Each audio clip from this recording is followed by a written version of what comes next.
Bueno, entonces ya vamos a comenzar a grabar.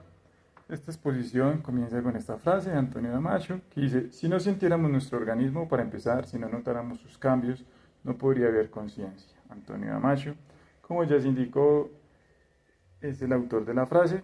Él es un neurocientífico portugués, si mal no estoy, muy famoso en el mundo por un libro que se llama El error de Descartes. Bueno, entonces, ¿qué vamos a ver en esta oportunidad? ¿O qué quiero, mejor dicho, transmitirles desde la sapiencia que nos acompaña, mucha o poca? Hay una cuestión que se llama la curva de tensión y hay otra cuestión, otro concepto, para ser más precisos y no, digamos, llevarlos a ustedes a confundirse en los términos, que se llama el diagrama de la trama. Entonces, el arte del relato, el cuento, la novela, video, podcast. Entonces, en los colegios, normalmente cuando estamos pequeños, nos enseñan que los cuentos pues tienen un inicio, un nudo y un desenlace, ¿sí? Que lo podemos ver en el diagrama de la trama, como pues la parte inicial, ¿sí? Tiene un inicio donde empiezan a presentar los ambientes, los personajes, etcétera. Después va teniendo un desarrollo, se encuentra su máximo grado de tensión, el nudo, se va desenvolviendo y llega a una etapa final. ¿De acuerdo? Así está más o menos hecho la mayoría de los cuentos, independientemente si entramos a mirar la novela moderna o las 31 funciones del cuento del teórico literario Prop, que estudió los cuentos rusos. Bueno, eso será en otra oportunidad. Igualmente acá también más adelante vamos a explicar cómo tiene esa importancia. Pero antes veamos también otro concepto, que es el que nos trae es el de curva de atención. ¿Qué es la curva de atención? Se supone que cuando una persona va a una conferencia, a ver una película, al teatro, etcétera, ¿sí? Su nivel de atención al comienzo es muy alto, ¿de acuerdo? Un nivel de atención muy alto porque está el efecto novedad, ¿sí? Empieza a declinar y vuelve a irse, aumenta el nivel de atención por el efecto primicia, ¿sí? Entonces, nuestra atención tiene un bache, digámoslo así, en la fase media.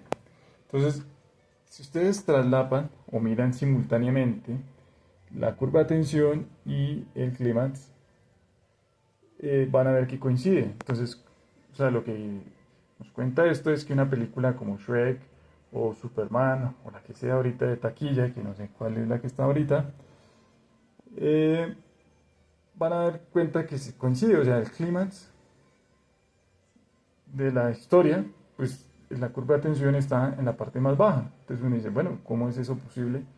Entonces es una invitación a pensar más como escritores, para pensar más como novelistas, para pensar como, bueno, si ustedes también producen sus propios videos en podcast, hoy en día mucho en las universidades piden videos, piden podcasts para dar cuenta de un tema, ya no se suelen presentar exámenes, o bueno, algunos profesores digamos que son más creativos y entienden pues que ya vivimos en un mundo más de las tecnologías de la información y la comunicación, entonces digamos que son maneras alternativas de evaluar los aprendizajes, ¿sí?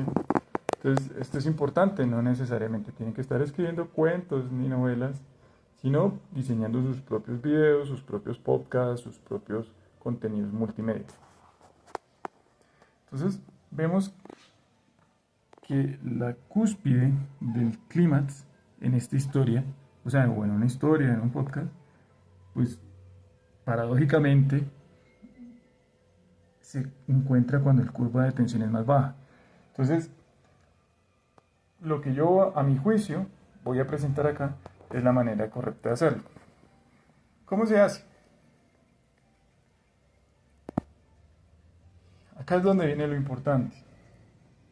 Y es que eh, lo importante es que la tensión cuando es muy alta debemos dar variabilidad. ¿Qué significa variabilidad? Pues cambios, ¿sí? Como nos decía nuestro amigo Damasio. Dice, si no sintiéramos nuestro organismo para empezar, si no notáramos sus cambios, no podría haber conciencia. Entonces, en esta fase de la historia debe haber bastantes cambios. acá debe cambiar poco y volver a cambiar alto. Eso es lo que nosotros, o bueno, yo me inventé, que llamamos las letras, pero no son letras propiamente, sino son estos símbolos. Este es uno, 2, 3, 4 y 5. Entonces van a ver que esta es la curva de tensión y van a ver que aquí se presentan diferentes cosas, aquí hay una monotonía, se vuelve uno solo y aquí vuelve y retoma con cambios. ¿Qué son los cambios? Pues depende de lo que estemos hablando. Si estamos hablando, por ejemplo, de un cuento, pues ustedes podrán estudiar y profundizar en el blog que existen diferentes maneras de presentar un texto. O sea, hay cuatro tipologías. Están los textos narrativos, expositivos, descriptivos y argumentativos. Cada una tiene una manera de utilizar los sustantivos, los verbos, etc. ¿Sí? Entonces, podrían pensar que estas letras que yo les presento acá, pues representan alguna tipología textual. Entonces significa que vamos dando una variabilidad en tipología textual y luego caemos en una monotonía, ¿de acuerdo? Si es un texto argumentativo, ¿sí? O sea, si yo, por ejemplo, estoy haciendo un ensayo para publicar en una revista indexada o porque me lo pidieron en la universidad, yo puedo comenzar con una frase, no sé, sacada del Fausto de Goethe o de una obra de teatro de Shakespeare, ¿sí? Para darle un poquito más de emotividad y que el texto no sea tan árido y tan plano. Pero cuando yo llego pues a desarrollar mis argumentos centrales, pues prefiero mantener, o sea, ahí no le entro tanto a colocarle chistes, ni a volverme muy gracioso, ni muy artístico, ni muy colorido, sino prefiero darle un desarrollo más preciso y exacto sobre lo que quiero decir. Y después puedo retomar de una manera un poco aforística, ¿sí? O según sea el caso. Esa es la manera en que se presenta, o sea, pues que yo creo que hay que tener una estructura que nos indique qué desarrollo vamos teniendo a lo largo de nuestro texto. Puede ser un predominantemente argumentativo como un ensayo o puede ser una novela, pero incluso una novela pues también necesita que se presente silogismos, ¿sí? O sea, si es una novela policíaca o si es un cuento, pues también tiene que haber un tipo de argumentación.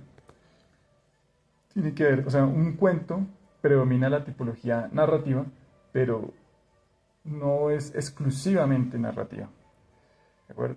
Entonces, esa es la manera de irlo desenvolviendo. Entonces, en el comienzo vamos presentando varias cosas y ya después en la fase media, que es cuando entra el máximo grado de tensión, digamos, de la historia. Entonces, lo importante es darle esa variabilidad. Entonces, una puede ser por tipología textual. Otra, que yo considero que es muy importante, es manejar lo que se llama el tono simpático y parasimpático. ¿Qué es el tono simpático y parasimpático? Pues es la parte de el sistema nervioso que tiene que ver con luchar, huir, y el parasimpático tiene que ver más con lo que es la consumir alimentos, la digestión, sanar el cuerpo, descansar y dormir, ¿de acuerdo? Ponerse romántico. Entonces, pues podrán ver una película animada famosa que es Shrek. En Shrek, si mal no estoy, hay tres partes donde lo muestran comiendo y lo muestran yendo al baño y lo muestran durmiendo con sus amigos, ¿sí? Entonces eso significa pues que tiene un rasgo,